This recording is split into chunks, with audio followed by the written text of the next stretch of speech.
Assalamualaikum warahmatullahi wabarakatuh. Halo siswa kelas 5. Bagaimana kabarnya untuk minggu ini? Semoga semuanya sehat ya. Oke, untuk siswa kelas 5, minggu ini kita masih melanjutkan pelajaran di minggu kemarin tentang Rasul Allah idolaku untuk bagian yang ketiga. Di bagian yang ketiga nanti kita akan menjelaskan tentang kisahnya Nabi Ilyas, kemudian Nabi Ilyasa dan Nabi Muhammad. Langsung saja kita mulai dengan Nabi Ilyas. Nabi Ilyas itu merupakan salah satu di antara 25 rasul yang wajib kita ketahui dan juga wajib kita teladani. Nah, Nabi Ilyas itu merupakan keturunan keempat dari Nabi Harun. Jadi masih keturunannya Nabi Harun. Berikutnya, Nabi Ilyas itu diutus oleh Allah untuk mengingatkan kaum Bani Israel yang kufur di negeri Baalbek atau sekarang disebut Libanon. Jadi kaumnya Nabi Ilyas ini namanya adalah Bani Israel. Kemudian raja yang berkuasa pada saat itu di Baalbek atau di Libanon itu namanya adalah Raja Ahab. Raja Ahab ini menyuruh kaum Bani Israel untuk menyembah berhala. Oleh karena itu Nabi Ilyas diperintahkan oleh Allah untuk menyeru kaum Bani Israel tersebut. Akhirnya Nabi Ilyas berdakwah agar kaumnya mau meninggalkan berhala dan mau menyembah Allah. Lalu apa tanggapan dari kaum Bani Israel? Mereka semua menolak ajakan dari Nabi Ilyas. Sehingga ketika sudah ditolak, kemudian Allah menurunkan azab berupa kekeringan selama 3 tahun berturut-turut, sehingga tanaman dan hewan mati. Jadi ini merupakan azab Allah yang pertama ya, yaitu dengan menurunkan bencana kekeringan selama 3 tahun berturut-turut.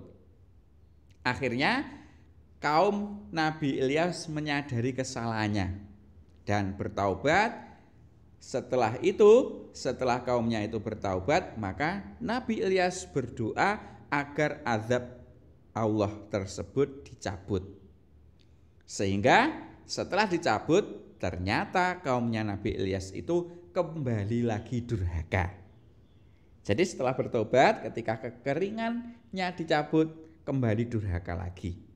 Akhirnya Allah menurunkan azab lagi yang berupa gempa bumi yang dahsyat, sehingga kaum yang tidak mau beriman mati. Nah, kemudian pelajaran apa yang dapat diambil dari Nabi Ilyas ini? Yang pertama yaitu sabar dalam menghadapi umatnya yang durhaka. Ini ditunjukkan ketika berdakwah ditolak, kemudian azab kekeringan ya. Kemudian setelah umatnya itu bertaubat, kemudian Nabi Ilyas berdoa lagi kepada Allah untuk mencabut azabnya. Nah, ini sabar dalam menghadapi umatnya yang durhaka. Maka kalian ketika meneladani Nabi Ilyas juga harus sabar dalam menghadapi ujian. Berikutnya yang kedua adalah tidak pernah berhenti untuk mengajak umatnya berbuat kebaikan. Maka kalian juga harus selalu mengajak pada teman-teman kalian agar berbuat baik. Dengan demikian, maka kalian sudah meneladani dari Nabi Ilyas. Berikutnya pelajaran dari Nabi Ilyas yang ketiga adalah selalu berdoa untuk keselamatan umatnya. Jadi kita kalau berdoa jangan egois ya, jangan hanya mendoakan diri kita sendiri, tapi ya mendoakan orang tua kita, mendoakan guru-guru kita, mendoakan teman-teman kita, dan juga mendoakan kaum Islam semua. Nah, ini merupakan pelajaran yang bisa kita ambil dari Nabi Ilyas. Kira-kira bisa mempraktekkan kalian? Pasti bisa ya. Oke. Sekarang berikutnya yaitu Nabi Ilyasa. Namanya hampir sama ya, Ilyas sama Ilyasa. Nah, Nabi Ilyasa ini juga salah satu di antara 25 rasul yang wajib kita ketahui dan wajib kita teladani.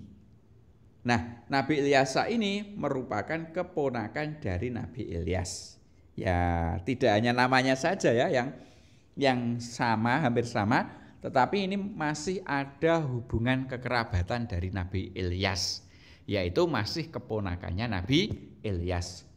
Kemudian Nabi Ilyasa itu diberi tugas untuk melanjutkan dakwah dari Nabi Ilyas. Jadi setelah Nabi Ilyas itu sudah wafat, maka digantikan oleh Nabi Ilyasa.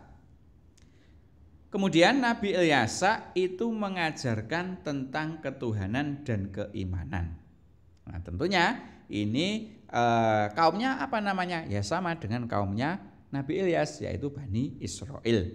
Ya, diajarkan tentang ketuhanan dan keimanan. Berarti diajarkan untuk beriman kepada Allah. Berikutnya, Nabi Ilyasa itu mampu memimpin Bani Israel untuk hidup rukun, tentram dan makmur.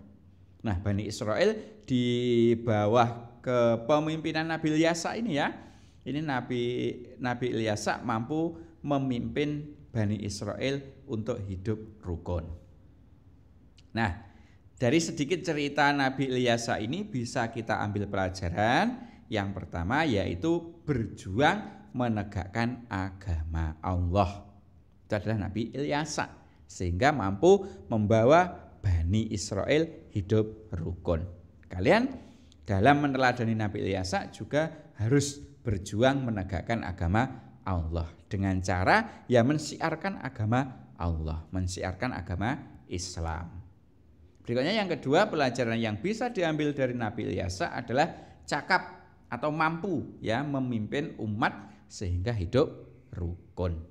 Karena itu kalian juga harus mampu minimal memimpin diri sendiri. Nanti kalau sudah besar bisa memimpin keluarga, memimpin masyarakat dan memimpin umat Islam. Ini harus mampu. Kemudian yang ketiga adalah orang yang bertakwa itu hidupnya akan bahagia. Jadi kalau kita ingin hidup bahagia, maka kita harus bertakwa kepada Allah. Itu ya. Bisa meneladani Nabi Ilyasa? Pasti bisa. Kita lanjutkan sekarang Nabi Muhammad. Ya, tidak asing kan dengan nama Nabi Muhammad, itu merupakan nabi kita. Ya. Nabi Muhammad itu merupakan nabi akhir zaman. Artinya setelah Nabi Muhammad tidak akan ada nabi lagi. Jadi kalau saat ini mungkin ada yang mengaku sebagai nabi, itu sudah sangat dipastikan namanya nabi palsu. Berikutnya, Nabi Muhammad itu lahirnya di Mekah tanggalnya 12 Rabiul Awal tahun gajah. Karena pada tahun kelahiran Nabi Muhammad itu ada tentara bergajah yang akan menghancurkan Ka'bah. Makanya disebut tahun gajah. Berikutnya, ayahnya Nabi Muhammad itu bernama Abdullah dan ibunya bernama Siti Aminah. Dan Nabi Muhammad lahir dalam keadaan yatim. Karena ayahnya Nabi Muhammad yang bernama Abdullah ini meninggal dunia ketika Nabi Muhammad masih berada di dalam kandungan. Dan saat dewasa, Nabi Muhammad itu ikut berdagang. Ya, ikut berdagang pamannya. Kemudian setelah ikut berdagang pamannya, kemudian membawa dagangan sendiri. Nah, dalam berdagang ini Nabi Muhammad selalu berdagang dengan jujur. Karena kejujurannya ini, maka Nabi Muhammad mendapatkan gelar Al-Amin yang artinya dapat dipercaya. Berikutnya, Nabi Muhammad itu juga seorang yang bijaksana. Kebijaksanaan Nabi Muhammad bisa terlihat saat memperbaiki Ka'bah. Semua pemimpin kabilah itu berselisih siapa yang pantas meletakkan Hajar Aswad.